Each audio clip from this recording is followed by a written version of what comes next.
바울 사도가 열심히 복음을 전하고 있는데 비시디아의 안디옥과 이고니온에서 유대인이 올라왔습니다. 하여서 바울을 신으로 숨기고 있던 회중들을 향하여서 충동질하죠. 그래서 돌로 바울을 치게 만듭니다. 유대인은 신성모독을 느낄 때에 돌을 치는 그와 같은 형벌이 있었습니다. 오늘 바울이 하나님을 모독했다라고 하여서 그를 돌로 치게 하였던 것인데, 돌로 그냥 치는 것이 아니고 심하게 친 거죠. 그래서 죽었는지 알고 그를 성 밖에다가 내던졌다라고 성경은 이야기하고 있습니다. 아마 죽은 것은 아니었는데 실신하고 완전히 사경을 헤맬 수 있는 그와 같은 정도의 외상을 입은 것 같습니다. 하지만 내던져지고 나서 바울이 곧장 일어나죠. 그래서 다시 그 성 안에 들어가서 그곳에서 제자들과 다시 만남을 가지는 이야기가 나오고 있습니다. 하지만 이 돌로 맞음을 당한 이후에 바나바와 바울은 이제 딴 지역으로 이동을 하는데요. 그 지역이 마지막 이제 1차 선교 여행의 종착지인 전도지인 더베라고 하는 지역입니다.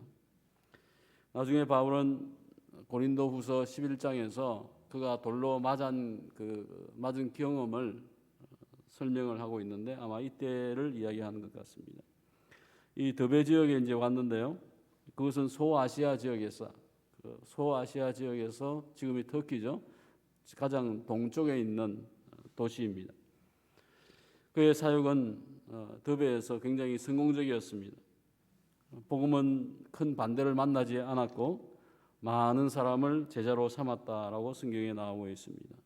오늘 21절 말씀 속에 보면 당시에는 예수를 믿었다 이런 표현보다 뭐라고 나와 있죠? 예수를 믿어서 제자가 되었다, 제자를 삼았다라는 말씀이 나오고 있습니다. 바울이 더베에서 이제 그 사역을 마치고 나서 이제 파송 교회인 안디옥 교회로 이제 가야 되는 상황인데요. 사역이 끝났으니까. 하지만 곧장 안디옥으로 가지 않습니다. 육로를 통해서 안디옥을 가면 좀 더 빨리 갈 수 있어요. 안디옥과는 가까웠죠. 하지만 다시 원래 왔던 길로 다시 갑니다. 그래서 더베에서 시작해서 루스드라나 안디옥이나 이런 지역, 그 다음에서 다시 배를 타고 가는데요. 배를 타고 이제 안디옥 쪽을 가는데 전에 이제 구브로 지역, 서기오 바울이 있던 총독이 있던 그 섬은 가지 않습니다. 그래서 곧장 안디옥에 도착을 하게 되어졌다. 그래서 22절 말씀 속에 보면 제자들의 마음을 굳게 하였다. 이 믿음에 머물러 있으라 권하고 우리가 천국의 백성이 되기 위해서는 많은 환난을 겪어야 한다 하는 것을 알려주고 가게 되어집니다. 여기서 보면 제자들 마음을 굳게 하였다라는 표현이에요. 참 믿음에 머물게 하는, 믿음에 머물러 있으라고 권한 것이죠. 믿음에 머물라고 하는 것은 그 믿음에 머무는 것이 쉽지 않기 때문이죠. 믿음을 유지하는 것입니다. 바울이 복음을 전하고 잠시 복음을 전한 거 아니에요. 그리고 나서 떠나기 때문에 바울의 마음속에는 정말 이 믿음이 저들 가운데 머물러 있어야 될 것인데, 나중에 갈라디아 교회를 향하여서 이렇게 얘기합니다. 어떤 이는 예수를 속기 떠났다. 예수를 빨리 영접을 했는데 나중에 또 신앙을 빨리 포기하는 그와 같은 경우가 있었다라고 이야기를 하고 있습니다. 믿음에 머물라라고 이야기를 하고 떠나가고 있는 바울을 보게 되어집니다. 겉면의 말만 하지 아니하고 구체적인 이제 조직도 이제 만들고 하는데요. 각 교회에서 장로들을 택하였습니다.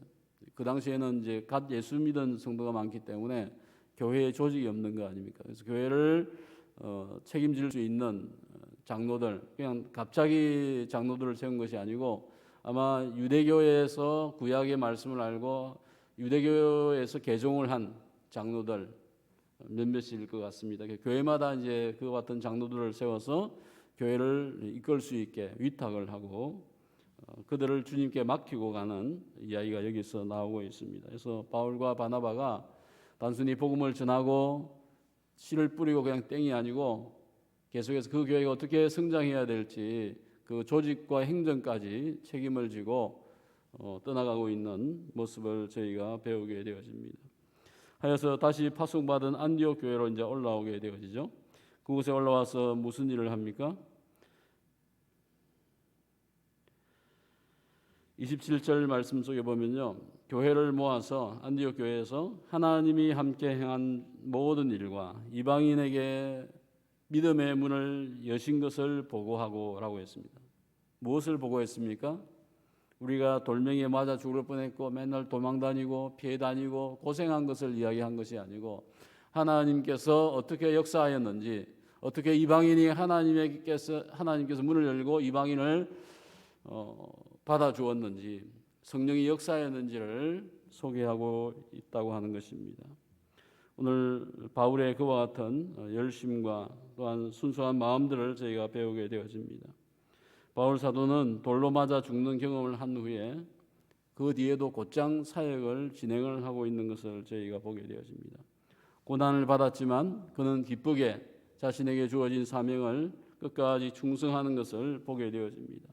바울 사도는 특히 갓 태어난 성도들, 갓 생겨난 교회를 마음에 애정과 염려를 가지고 그 교회를 어떻게 도와야 될지, 그들이 믿음 안에 복음 안에 계속 머물기를 권하고, 또 그것을 위해서 장로들을 세우고 교회를 견고히 하는 그와 같은 일들을 보게 되었습니다.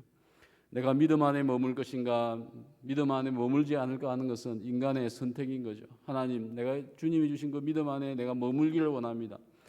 힘써서 머물지 않으면요, 머물 수가 없다고 하는 얘기입니다.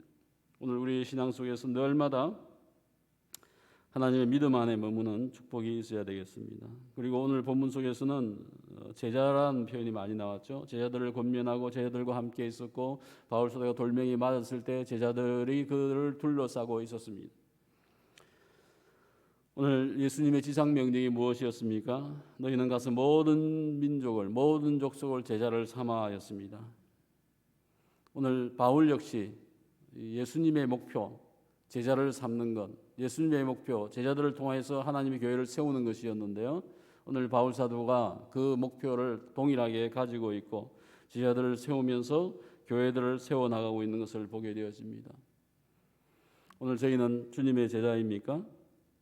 형식적인 교인이 아니고 무늬만 그리스도인이라고 하는 그런 모습이 아니고 진정 주님의 제자가 되어지는, 제자의 가장 기본적인 조건이 무엇입니까?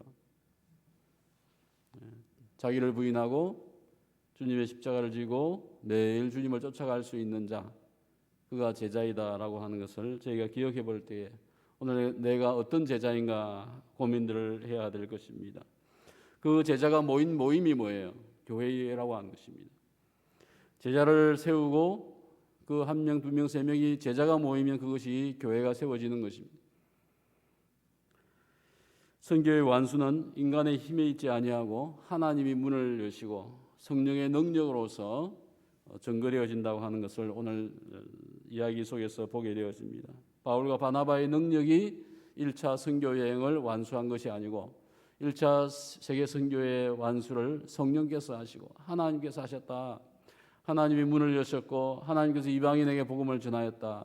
하나님이 이 많은 표적과 기사를 행하셨습니다라고 보고하였듯이 오늘 여전히 지금도 우리의 모든 복음의 사역, 교회의 사역, 선교의 사역들 속에서 인간의 능력이 아니고 하나님이 하신다고 하는 믿음을 가지고 저희가 하나님의 더욱더 긍휼을 구해야 되겠습니다. 오늘도 기도하는 중에 내가 제자인지 질문을 하시고 바울과 같이 주님께 헌신할 수 있는 전도자가 되기를 위해서 기도해야 되겠습니다. 이 시간 한 가지 기도 제목을 부탁드립니다. 지금 상주에도 이제 어떤 상황일지 모르지만은 지금 여름 모든 모임들을 준비하는 가운데 있는데 코로나의 상황이 이 지역에 오지 아니하고 또 서울 지역이나 딴 지역에 많이 지금 발생하고 있는데 하나님의 은혜 속에서 이 시기를 잘 극복할 수 있기를 위해서 기도해 주시고요. 미얀마에 지금 이제 아마 수만 명이 나올 것 같아요. 정상적인 검사를 하면 지금 몇천 명씩 나오고 있는데 의료 체계가 무너져 있습니다. 그래서 쿠데타에다가 군부가 또 이제 산소통이나 이런 의료 행위를 개인이 할 수 없게 또 약을 구할 수가 없는 그런 상황들 속에 지금 있는데 그래서 산소통을 구한다든지 약을 구하는 또 저희가 지금 섬기고 있는 학교의 안에도 지금 이미 환자가 지금 생겼어요. 그래서 교수와 학생이 또 아이들까지 이제 조금 위기 속에 있는데 또 그 주변 마을이 한 600가정이 됩니다. 거기에 이미 이제 많은 확진자가 나오고 교인들 중에도 확진자가 있다라고 보고가 되고 있습니다. 하나님의 긍휼하심이 또 그 교회와 그 지역 주변까지 지키고 또 하나님의 은혜가 또 그것을 통하여서 복음의 귀한 증거가 역사가 있을 줄로 믿습니다. 해서 이러한 문제들 속에서 또 그곳에 아직도 남아 있는 한국인들 또 선교사가 있는데요.